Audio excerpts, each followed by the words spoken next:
Nulūžęs guvų raktas nuo bambos. Kaip ir kas rytą guvų leidosi į nuotykių pilną dieną. O tą dieną jis turėjo ypatingai daug planų. Pirmiausiai tai reikėjo pasveikinti sraigę Eleną su gimtadieniu.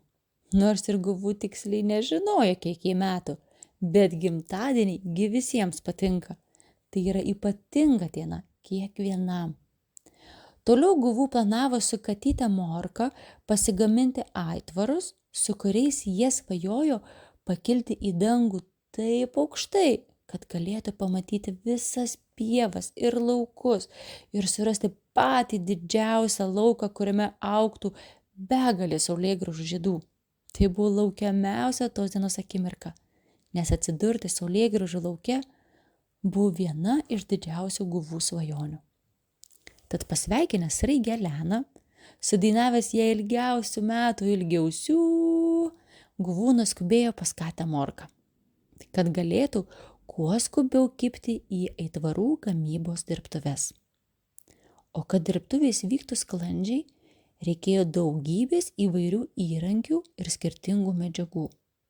Visa tai buvo galima rasti pas guvų stebuklingoje bamboje, kurią tai reikia atrakinti, sugalvoti, ko tau reikia ir visą tai ten atrasti. Guvų taip skubėjo atrakinti savo bambos skrynią, kad tai buvo didžiausia tos dienos klaida. Jis net nežiūrėdamas, kokiu kampu deda stebuklingą raktą į bambos spyną, jį neteisingai dėdamas pasuko neteisinga kryptimi. Ir raktas nulūžo. Ne tik, kad nulūžo, bet dalis jo taip ir pasiliko bambos spynoje. Guvų sukutė Morka bandė pirmiausia iškrapštyti rakto dalį su pirštais, bet deja nepavyko.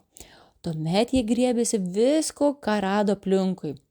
Ir su pagaliukais, ir su saulėgrąžomis, su lapais, su akmenukais, su žolytėm. Net katė Morka pamėgino su savo uodega, o galiausiai netgi su dantimis. Bet deja rakto dalis, kai buvo įstrigusi, taip ir liko. Sėdėjo buvo ant suoliuko ir nukabinę galvas tyliai dar mąstė, kas dar liko, su kuo nebūtų pabandę iškrapštyti iš bambos tą nulūžusio rakto dalį. Ir staiga, katei Morkai bežiūrint nuleidus galvą į savo išsipūtusį nuo sočių pusryčių pilvuką, toptelėjo dar viena geniali mintis. Ir Morka tarė: Guvų, o gal pabandome dar vieną dalyką? Gal tu atsistok ir tada labai giliai įkvėpk, įtraudamas pilvą į vidų, o po to staiga su visa jėga išpūsk visą orą iš savęs, kartu išpūsdamas su visa jėga savo pilvą kaip balioną. Guvų pakrapštė galvą, lėtai pakilo nuo suoliuko ir net netardamas nei vieno žodžio, tvirtai kojomis atsistojęs ant žemės ir kaip Morka liepė, įkvėpė beprotiškai daug oro. Ir tada su visa jėga jį išpūtė.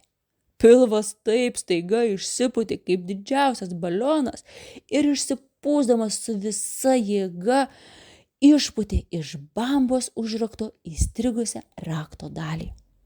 Abu su Morka pradėjo džiūgauti, šūkauti ir net šokinėti apsikabinę iš laimės, kad po net keleto valandų jiems pagaliau pavyko.